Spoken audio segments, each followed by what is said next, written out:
C'est en pleine Camargue, à proximité du Rhône, sur cette terre ensoleillée, que 25 grandes éoliennes balayent le ciel de leurs pales profilées. L'équipe de TV Top, accompagnée de Pierre et Mélanie, réalisateurs de documentaires, s'est rendue sur place au pays du Mistral pour rencontrer M. Schmerber, directeur de la centrale éolienne de Port-Saint-Louis-du-Rhône. L'énergie éolienne, on retrouve ça depuis l'Antiquité, puisque les premiers moulins à vent ont été mis en service à cette époque. L'énergie éolienne, ça sert aussi à la propulsion des bateaux. Toute la marine à voile a fonctionné avec l'énergie éolienne. Et puis aujourd'hui, on fabrique de l'électricité donc avec les éoliennes, qui sont des machines ancêtres des moulins à vent, mais beaucoup plus sophistiquées. La construction de la centrale éolienne de Port-Saint-Louis a débuté en 2002 avec des éoliennes importées du Danemark dans un paysage français encore frileux en la matière. C'est vrai que le développement éolien est beaucoup plus poussé dans les différents pays d'Europe qui nous entourent, ne serait-ce que l'exemple de 22 000 éoliennes en Allemagne contre 3 000 en France. Vous voyez un petit peu le Port-Saint-Louis-du-Rhône, c'est les premières éoliennes de la région PACA. Et c'est aussi les premières éoliennes en France que personne ne connaissait.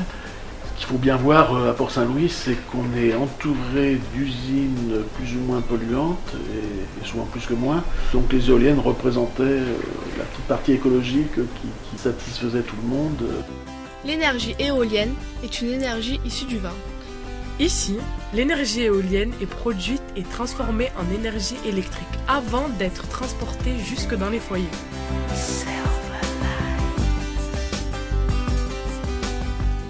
L'ensemble de la commune de Port-Saint-Louis est alimenté par cette énergie éolienne. Grâce à la rotation de l'hélice générée par le vent, l'éolienne produit un courant électrique. Ce courant est acheminé par des câbles souterrains jusqu'au centre de régulation.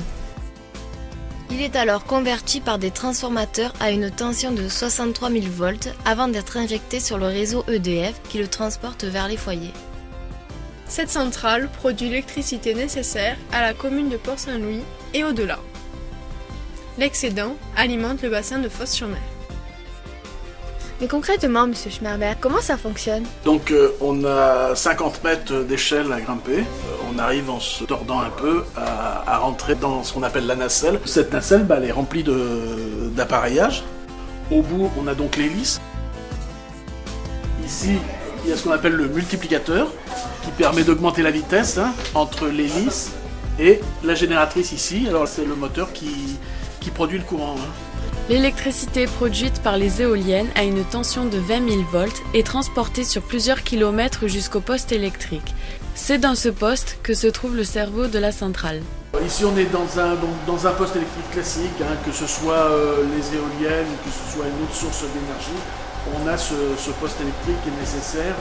On a un ensemble de batteries d'écrans d'ordinateurs qui sont reliés à un ordinateur central. Ce même ordinateur central récupère toutes les informations qui proviennent de chaque éolienne sur un écran. On a donc l'ensemble du parc avec ses données de fonctionnement. À la fois, là, on voit la vitesse du vent, l'orientation du vent. Le vent est irrégulier et les éoliennes ne produisent pas la même quantité d'énergie en même temps. Ici, le courant électrique est régulé avant d'être envoyé vers le transformateur. C'est les transformateurs qui permettent de transformer l'énergie des éoliennes, le courant des éoliennes, de 20 000 volts en 63 000 volts pour pouvoir partir sur le réseau de transport.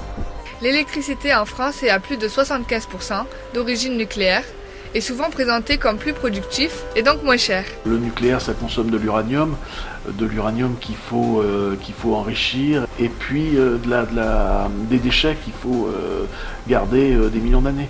De toute façon, ce seront les générations futures qui paieront parce que le démantèlement, il faudra le faire. Et l'éolien, lui, par contre, est une énergie qui démarre, une énergie non polluante et qui est disponible en permanence. Je pense qu'il faut développer tout ce qui existe en énergie renouvelable, ça c'est absolument indispensable, mais est-ce que ce sera suffisant?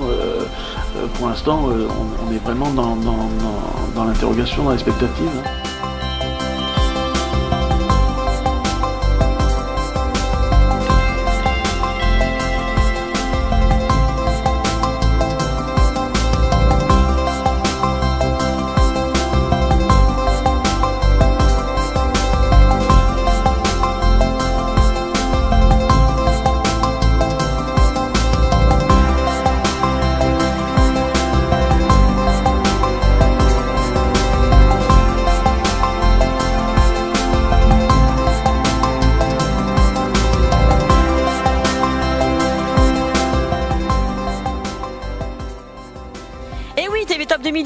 parti. Et bientôt retrouver les images délirantes du making-of de Port Saint-Louis-du-Rhône. Et plein d'autres surprises sur TV Top.